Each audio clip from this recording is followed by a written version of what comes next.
We're back sooner than I thought.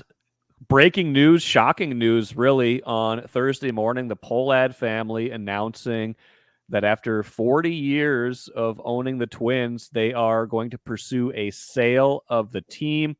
No one better than Velle E. Neal III from the Star Tribune to talk about that news. Of course, covered the Twins for multiple, about 2 decades before becoming a columnist here at the Star Tribune. Lavelle, how are you, and how are you reacting to this kind of bombshell breaking news on Thursday?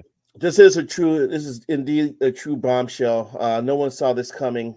Um, it looked like the Twins were set up to be under Pohlad family control for another 30 years, with Joe Pohlad taking over the executive chair a couple years ago.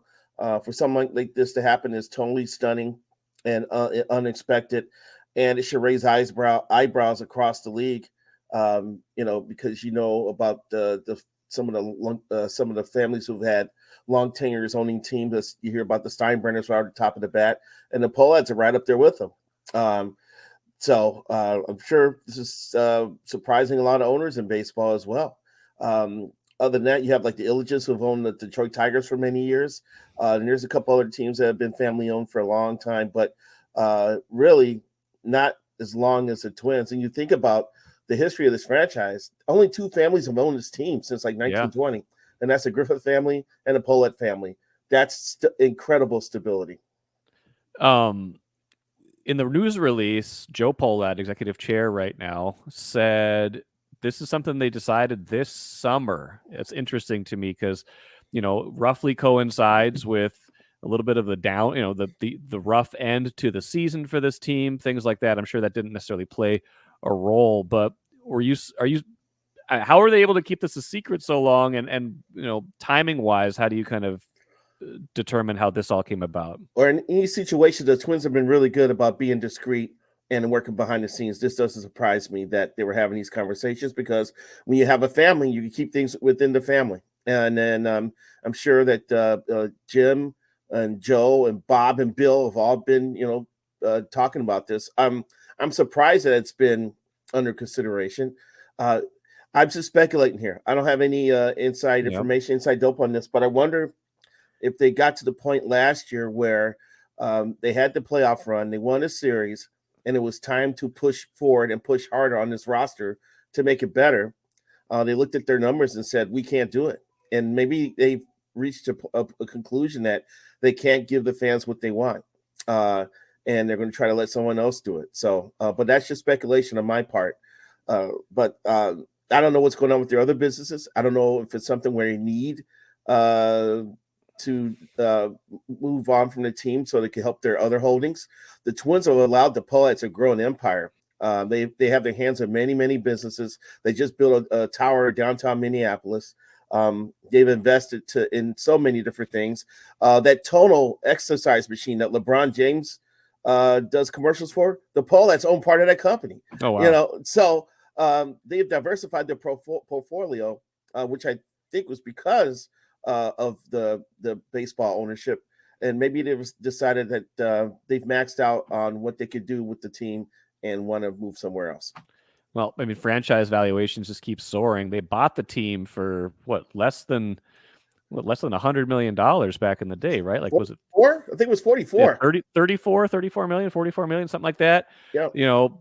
They arrived not long after the Metrodome opened. We're here for the building of Target Field.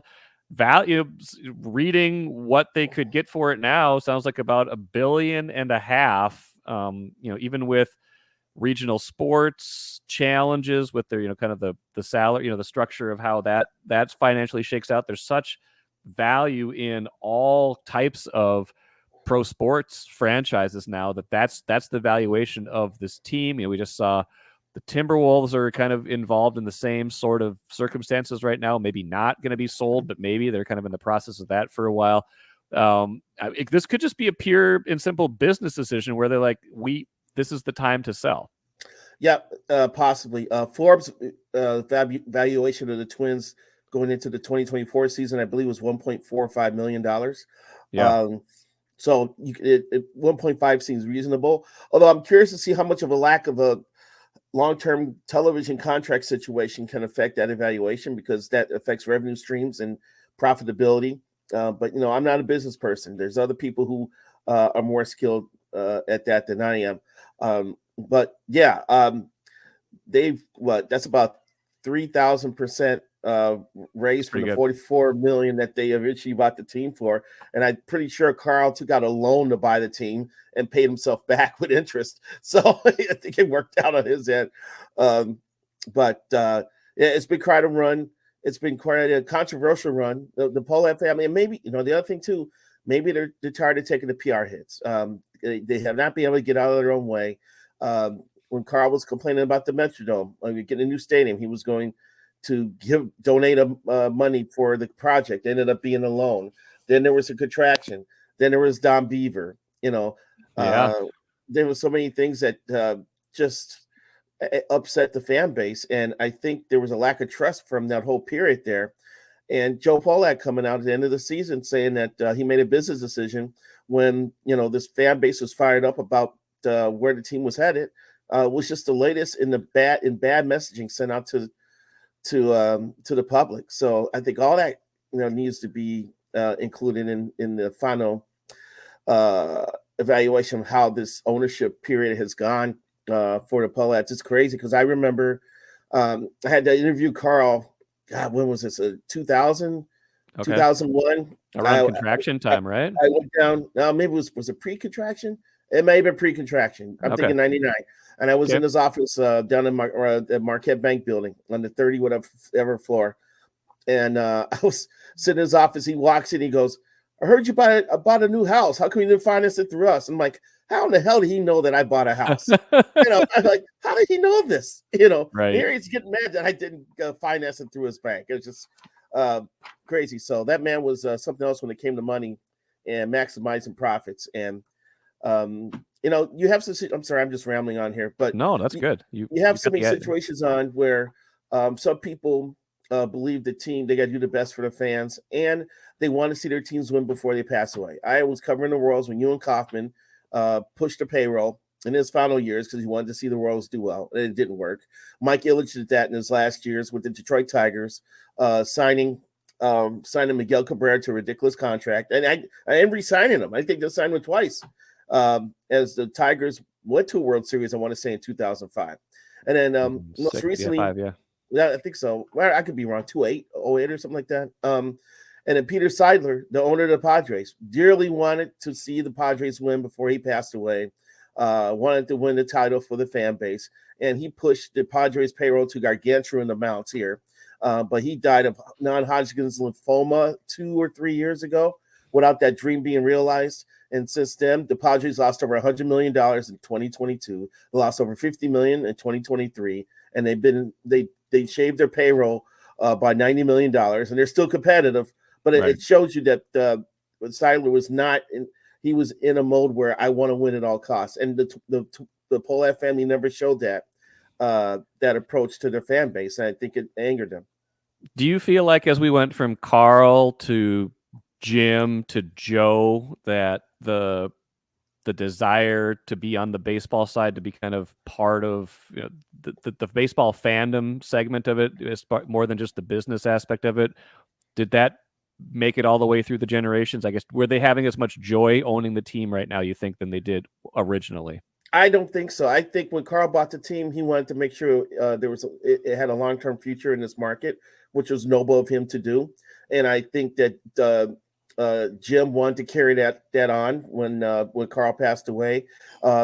Joe perhaps maybe has a different view on things, and Joe, he was the one I really had high hopes for being a great owner because he was willing to do all the dirty work. He started working in game day operations. Then he worked in the business office. Then he worked in different avenues. Then when they had the radio station, he operated the radio station. He was willing to learn the business of baseball from the ground up. And I thought that was going to serve him well going forward. And maybe it has. Maybe the business of baseball has showed him that this is something we should not be involved with. So I think it's changed through the years. I think it's changed through the ownerships and the executive chairs.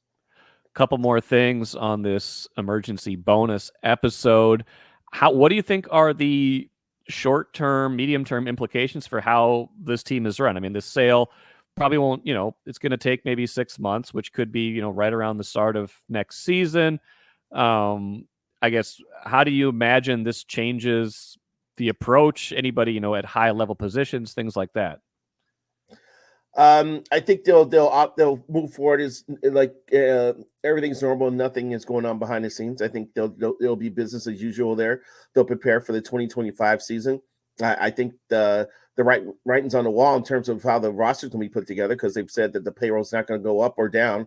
So you're going to see some players' contracts come off the books, like Max Kepler's and the Kyle Farmers, but you're going to see other guys get raises. Pablo Lopez's contract goes up from $8 million to $21 million next year.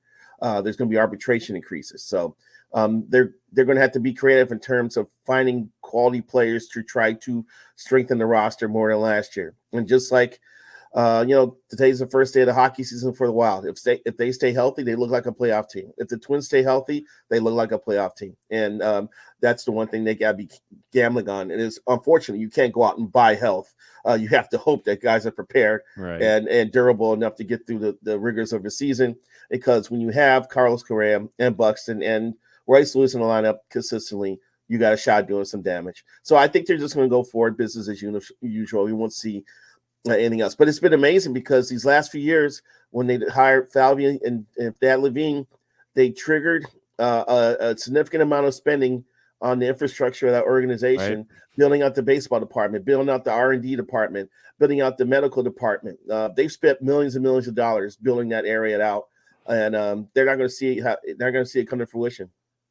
Final thing, I think fans would say ideal ownership would be limitless spending, go out and get everybody, but that's not sustainable in this market. Maybe shouldn't be sustainable in any market, given what you just said about what the Tigers tried to do, what the Padres tried to do, what the Royals tried to do at certain points when they spent above their means. That said, what to you is an ideal new owner? How should an ideal new owner run this team, whether it's similarly or different from how the Pohlads are running this team right now? Well, if they run it differently from the Pohlads, then they're going to invest in they're going to approve a higher payroll and try to keep their good players and bring in more good players to make this team a threat. And I would imagine a new owner would be under, I want to say pressure, but there'd be some urgency here for him to make a splash, him or her or them, to make a splash and do something like that. In terms of, day-to-day operations, it'd probably just be, business as usual, just do what they're doing now. Maybe they'll tweak some things. Maybe they would do some things with the infrastructure that the Pohlads have not done. But I don't know what that is, because they've done a lot these last few years. I used to know everybody who worked at One Twins Way. I walk down the hallways and say, that's so-and-so, that's so-and-so. I don't know 60% of the people now. There's a bunch of young people walking around with different roles. I was like, who is this person? I don't know them anyway. That's how large the organization, the staff has gotten. So the new owner, I would imagine, come in and give the franchise everything it needs in order to win. I think that would be the goal of whichever new owner comes in. Wild speculation. What are the odds that Mark Lowry and Alex Rodriguez end up buying the team? I think there's zero chance they do. They've had trouble raising enough money to buy the Wolves. They've had deadlines extended. They've got Bloomberg money now, though. Well, I'd say they had to bring in Michael Bloomberg. And, they had to bring in Bloomberg, who could probably buy the team on his own without A-Rod and Lowry. So I don't know if Bloomberg wants to get involved in baseball as well. I don't know if I'm cool with that or not. I would like to see someone local buy the team, maybe like a Stanley Hubbard or someone like that. But, this will have worldwide interest, because baseball teams don't go for sale, go on the market very often. And this is a great opportunity to join the fraternity in a sport where, revenues continue to go up. So, but no, I can't see A-Rod and Lowry. They're fortunate that the NBA allowed this layaway plan to buy the Wolves that's gone haywire, and now it's in litigation and mediation. I don't know if baseball wants to put up with them in that regard. No, that's true. We'll see. It's going to be a fascinating process to see how it plays out. Lavelle, thanks for jumping on with me. Appreciate the Twins, too, for breaking this news a half an hour before we were going to record, not a half an hour after, because you'll be back on with me on Friday's show as well. This will certainly be a subject in our daily delivery debate, but glad we got to do this first. Lavelle, take care, and we'll talk to you soon. Sounds good. Thanks.